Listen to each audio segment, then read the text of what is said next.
Then let's move on to inbox management. What does that mean? Inbox management is what we have now been discussing. What happens if I follow up, they don't answer? What's behind that? So as you can see, with the headhunters and the direct approach, we have sourcing, contact them, follow up. So these things we here have in common.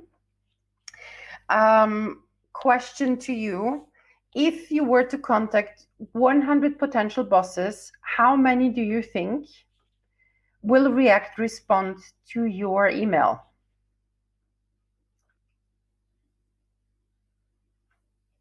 And if you know, don't say it. Okay, 5%, 3, 5%, 1 to 2. Then here's a comment: it depends on how well we target them and how we write the message. Well, this is obviously under the assumption that you've selected the right companies and identified the right potential bosses. Okay, so here I see you're rather conservative, anywhere between 1 and 10%. One person said maybe 30%. Okay, then I'm even afraid to ask you if you're so conservative or negative or pessimistic to say, okay, if only 1 or 2 respond, that means nobody will invite you to an interview. Well, what do you think? How many would then invite you to an interview? Okay, here I see 2 interview invitations. A couple of more people typing. Let's see your ideas. 1 to 2.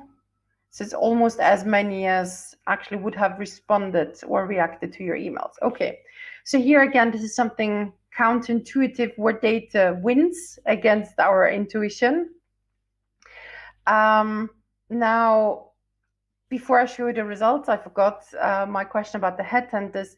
If you contact 100 headhunters, and now just from a feeling point of view, do you think the headhunters will respond more or less than the company when contacting the potential bosses, when contacting business?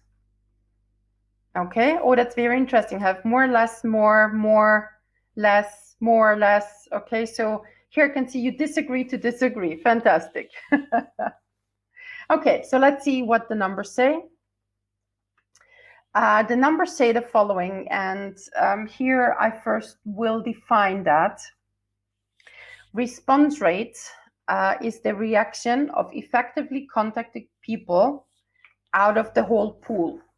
And effectively contacted people means I've sent the first email and I've sent a follow-up email. If you don't send a follow-up email, this KPI does not count. So a good response rate or an average response rate that we at Career Angels achieve. Okay, first an example. The slides are smarter today than me. So if 37 CEOs react of 95 effectively contacted, just to show you how it's calculated here, the response rate would be 38.9%. Okay, average good response rates are between 30 and 50%. For both companies and headhunters, if your response rates are lower, something isn't right. And the interview rate is interviewed by effectively contacted out of the whole pool. So not interview rates by those who responded, but interview from the whole pool. And a good interview rate here would be 5 to 10%. If it's lower, it means something's not right. So in summary, a good response rate or an average response rate is 30 to 50%. An average interview rate is 5 to 10%. Anything below those numbers, something not quite right. And we'll soon see what could be improved here.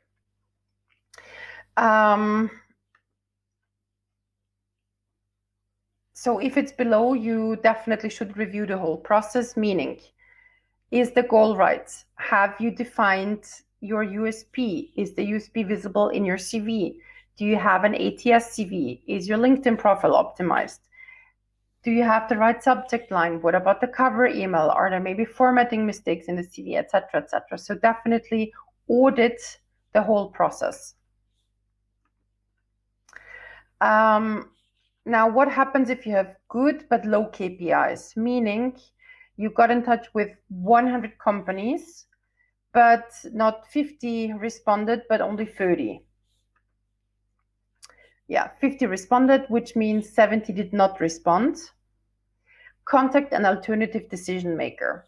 Okay, so the CEO didn't respond. Maybe there's a deputy CEO or the COO. And then again, 30 responded out of the whole, 40% did not respond. Then you find a second alternative decision maker. Okay, so the CEO didn't respond, the COO neither. Maybe there is a matrix organization and you should be reaching out to the regional head of sales because you're a sales director. So when we visualize that, and I know that looks a bit much, but let's look at it systematically. So when you see the first level inbox management, it starts with the first email. So you send out the first email to 100 potential bosses and 50 headhunters, and then a couple of things can happen. You can receive a reply, an interview information, interview invitation, or no reply, which means you need to follow up.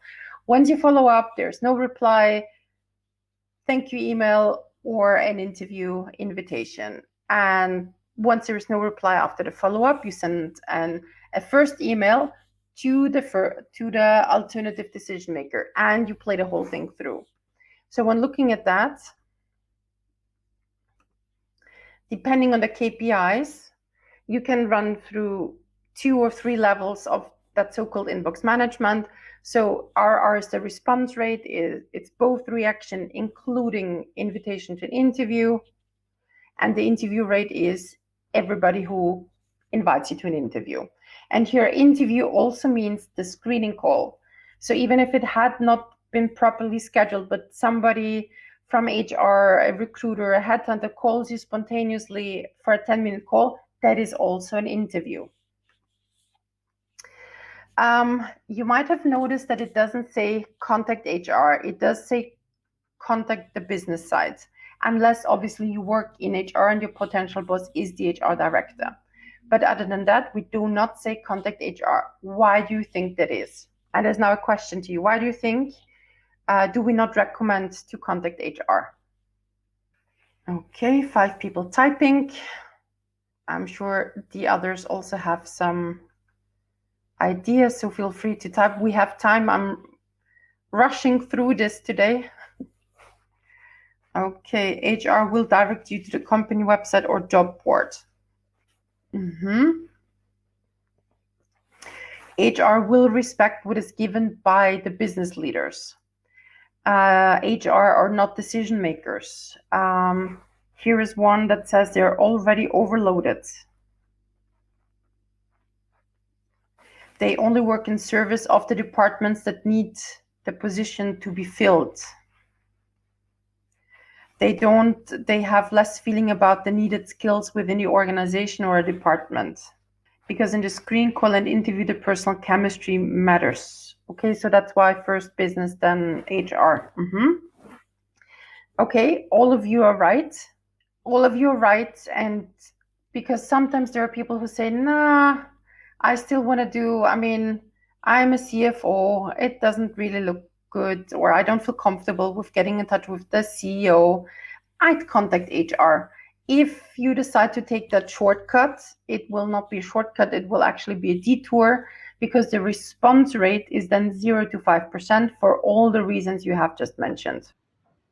Hi, you have just watched a little fragment of all the know-how at Career Angels that goes into finding the best possible job. We have decided to put our know-how into one very thorough and structured course that is now available on Udemy. In that course, we will walk you through all 4 steps of the job hunting process. Step number 1 is about goal setting, realistic goal setting. We will explain career management theory backed by research, as well as walk you through the parameter bidding exercise. Step number 2 is about your unique selling proposition. In other words, how you position yourself on the current job market. Step number 3 is about communicating that in your CV for applicant tracking systems, and your optimized LinkedIn profile.